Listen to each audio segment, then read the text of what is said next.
Assalamualaikum warahmatullahi wabarakatuh. Dosa dalam Islam memiliki varian nama yang berbeda-beda dengan berbagai makna yang berbeda pula, serta berbagai akibat dari perbuatan yang berbeda. Dosa dalam arti umum tidak sesederhana pengertian dosa itu sendiri. Ia dianggap dosa dengan nama-nama tertentu setelah melakukan suatu perbuatan dengan hukum tertentu yang melekat. Demikian juga dengan ampunan dalam dosa tersebut.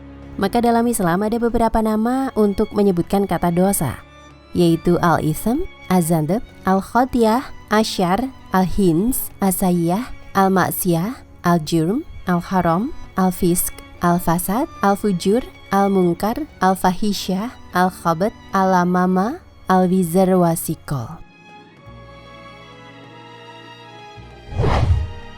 Nama-nama tersebut memiliki arti yang berbeda, hukum yang berbeda, dan cara pengampunan yang berbeda. Dengan nama-nama yang berbeda menunjukkan banyaknya perilaku manusia yang bermacam-macam dengan perbuatan yang dilanggarnya. Dosa atau ism menurut bahasa adalah melakukan tindakan yang tidak dihalalkan. Zandab, sesuatu yang mengikuti segala perbuatan yang menyalahi aturan Allah dan Rasul-Nya, akan mendapatkan balasan di dunia dan akhirat. Khoti'ah bermakna kesalahan, yaitu sesuatu perbuatan yang menyalahi perintah Allah dan Rasul-Nya dan terkadang bermakna dosa besar.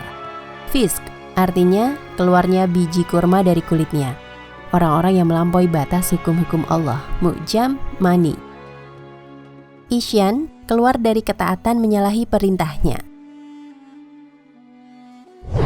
Dalam Al-Quran, tema untuk kata dosa juga banyak digunakan, seperti khoti'ah, zambun, ismun, fisik, isyan, ud'un, dan fasad. Dan kata-kata ini digunakan oleh Al-Quran untuk menyatakan suatu sikap dan perbuatan yang bersifat pelanggaran terhadap moral dan hukum Tuhan. Walaupun Al-Quran menyebutkan kata-kata itu dengan tema yang berbeda-beda, namun perbedaan yang prinsipil tidak ada. Secara umum artinya hampir sama. Secara istilah dalam beberapa kitab, para ulama berada pada satu pemahaman bahwa dosa adalah perbuatan yang melanggar perintah Allah dan Rasul-Nya yang telah ditetapkan sebelumnya untuk ditaati, dan pelakunya diberikan sanksi, ukubat baik di dunia dan akhirat, atau meninggalkan perbuatan yang sudah ditetapkan hukumnya oleh Allah dan Rasul-Nya. Dosa dalam berbagai variannya adalah perbuatan yang dibenci oleh Allah, perlakuan yang mendapatkan sanksi baik di dunia dan di akhirat, karena ia bentuk dari pembangkangan terhadap perintah Sang Pencipta yang telah menjadikannya berada di dunia untuk menaati perintahnya dan menjauhi segala larangannya. Dalam bentuk apapun dosa itu tetap sebuah pelanggaran, baik dosa kecil, sedang, dan besar, dan setiap pelanggaran ada sanksinya. Sanksinya Allah yang menetapkan, walau pada akhirnya hanya Allah dengan segala rahasianya yang memberikan keputusan terakhir, diampuni atau disiksa. Ada dosa yang diampuni dan ada dosa yang tidak diampuni, itu juga hak Allah. Tetapi Allah dalam banyak ayat Al-Quran menegaskan bahwa Allah Maha Pengampun bagi orang yang memohon ampunan padanya. Dalam kajian, para ulama mengemukakan bahwa dosa pertama yang dilakukan oleh makhluk adalah sombong. Dosa ini dilakukan oleh iblis, nenek moyang dari bangsa jin. Iblis yang bernama asli Azazil membangkang terhadap perintah Allah Ta'ala karena menolak bersujud kepada Nabi Adam alaihi salam. Iblis itu beribadah kepada Allah Ta'ala selama 75.000 tahun. Ketika Allah menciptakan manusia pertama bernama Nabi Adam, seluruh makhluk diperintahkan bersujud kepada Nabi Adam.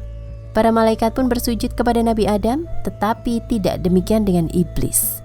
Iblis menolak dan berkata, "Aku lebih mulia karena diciptakan dari api dan diciptakan lebih dulu, sedangkan Adam diciptakan dari tanah." Bagaimana ibadah iblis selama 75.000 tahun hancur dengan sebuah kesombongan. Allah Ta'ala mengabadikan pembangkangan iblis ini di dalam Al-Quran. Dan ingatlah ketika kami berfirman kepada para malaikat, sujudlah kalian kepada Adam, maka sujudlah mereka kecuali iblis. Ia enggan dan takabur, sombong, dan ia termasuk golongan orang-orang yang kafir. Quran Surat Al-Baqarah ayat 34. Untuk diketahui, iblis dan keturunannya akan mengganggu manusia hingga hari kiamat. Dalam hadis yang diriwayatkan Imam Muslim, Iblis dan keturunannya ini bertempat tinggal dan berkumpul di WC, kamar mandi, dan jamban, pasar, tempat hiburan, dan tempat maksiat lainnya.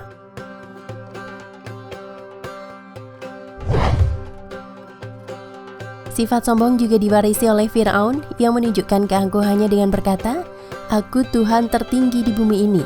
Maka Allah Ta'ala menenggelamkannya di Laut Merah. Begitu juga dengan Raja Namrud yang mengaku sebagai Tuhan akhirnya binasa. Allah Ta'ala hanya mengirimkan nyamuk masuk ke dalam tubuhnya hingga merusak organ tubuhnya. Inilah contoh-contoh kesombongan yang dilakukan manusia hingga akhirnya mati menghinakan. Dalam satu hadis Nabi Muhammad SAW beliau bersabda bahwa sombong adalah menolak kebenaran dan meremehkan manusia. Beliau juga bersabda, tidak akan masuk surga orang yang dalam hatinya ada sifat sombong, walaupun hanya seberat biji sawi. Hadis riwayat Muslim.